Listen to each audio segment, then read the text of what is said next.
Yeah, I'm looking at 110 miles an hour. At 110 miles an hour, a bad decision doesn't leave much room for anyone else to react. That's what Judge Stevens is trying to get across during this hearing. The defendant was on a motorcycle weaving through traffic and evading law enforcement. The question is whether the court sees this as a prison case or a chance to stop him before something worse happens. My name is Dan. This is the Courtroom Files. And in the Criminal District Court of Jefferson County, Texas, we are ready to proceed. And we're going to call first cause number 26 CR 1313, the state of Texas versus Joshua Strong Gibson Jr. That is you, sir? Yes. You are here with your attorney, Mr. Walker, and the state's attorney. Does the defendant, what are we doing today? Is this a disposition plea? Does the defendant waive a formal reading of the indictment and the arraignment here in this case? Can we proceed in summary? He does, Your Honor. Yes, we can. All right. Mr. Gibson, in summary, this indictment, and you are probably intimately familiar with what it says. It was handed up in January of this year by the grand jury. And it states that on or about November 24th of 2025 last year in Jefferson County, Texas, you committed the third-degree felony of evading arrest or detention with a motor vehicle. Do you understand what you are charged with here? Yes, sir. This was a motorcycle you were on? Yeah. My father told me how to get me in trouble, a motorcycle. It was good. From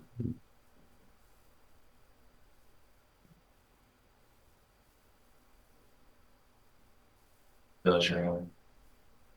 Yeah, I'm looking at 110 miles an hour in this probable cause affidavit. Yes. It was a stupid mistake. Well, it's just, you're a smart enough guy. You know that that's reckless, and if you don't hurt yourself on a motorcycle at 110 miles an hour, try to stop when a vehicle in front of you hits its brakes, right? And then you slam in, then you go over the car and hit whoever's standing around, and it's a catastrophe. I don't need to tell you about that. You know. Plus, it kills your insurance. Find out. I mean, the cost is just not worth it. What can happen? Who's that guy? Who's that guy? Like, who's that guy? And my favorite Walker. It's hard to tell. He's the one holding your wallet. Yes, sir. That's true. And has been for years. Oh, what a great family. Oh, don't do this again. You know, I mean, you just put yourself at risk, but others too. Uh, losing the control of a motorcycle at 110 miles an hour, there's hardly an option other than death.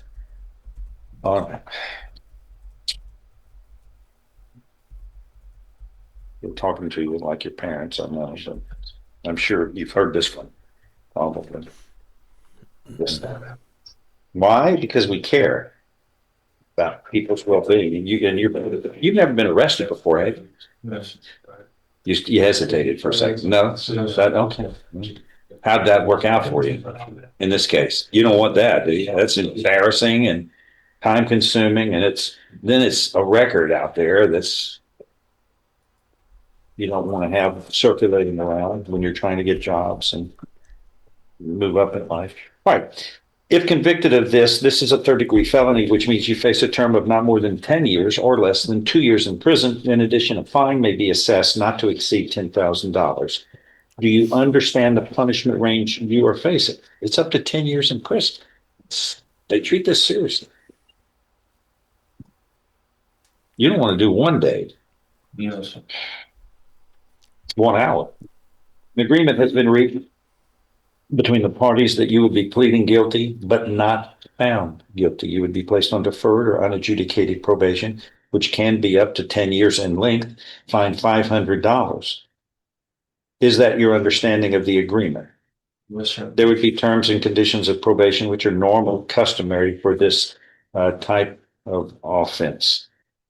And I want to, some of these terms and conditions of probation will be, well, all of them are in your best interest, but some of them will help you a little bit financially, Yes. the way I do. If I follow this agreement, you have no right of appeal of your case. Do you understand? Yes. Follow this agreement, get through, do this, get it behind you. If you fail, your probation could be revoked. You could then be found guilty of this felony offense, which you carry the rest of your life, and you can go to prison up to 10 years. All of that ought to be nightmarish. Oh, Yes, sir. good. You understand. Fix it. Yes. You made a mistake, fix it and move on and do the best you can.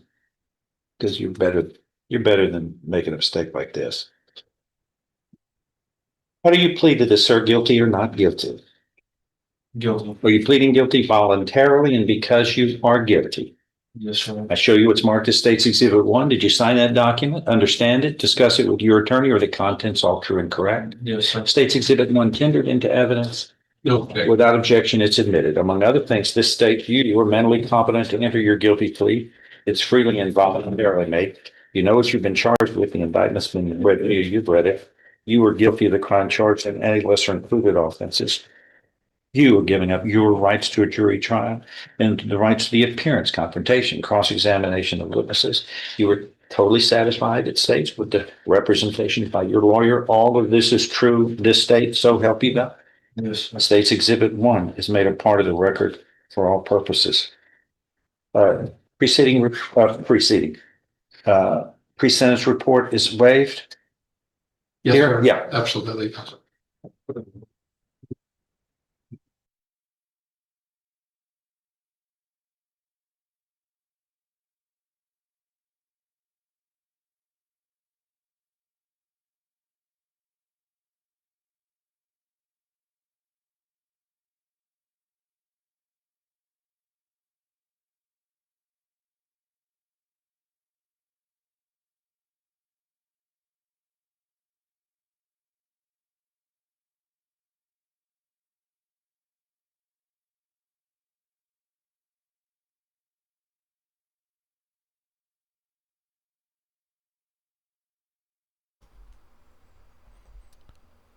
All right, Judge muted himself. Let me see if I can push back that past that rather. We're a few minutes in the Wayback Machine.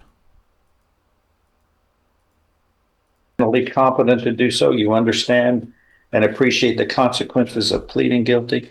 There's sufficient evidence supporting your guilty plea from State's Exhibit 1 admitted here to find you guilty beyond a reasonable doubt. That would be guilty for the rest of your life. You would have to carry it around. But the court is going to instead defer any finding of guilt so long as you follow the terms and conditions of probation in this deferred or unadjudicated probation order. You will be placed on this probation for 6 years, and it can be shortened for good behavior, like I do every day. There will be terms and conditions of probation, and there are 35 terms and conditions of probation here. Almost all of them are requirements I have to follow, and he has to follow. So everybody goes, 35, my God. No, we're not telling you that you got to run laps or you got to swim the ocean. This is commit no crimes, avoid injurious and vicious habits, don't associate with disreputable people. You can see what I'm talking about. These are things, do we really have to tell you to do this? But it's part of this so that you can be the best person you can be. Don't use and possess any illegal drugs, et cetera, et cetera. One of the terms and conditions of probation, though, I'm going to require you to complete the offensive driving class and pay all associated costs. That will help you with your insurance that's going to go up because of this. All right.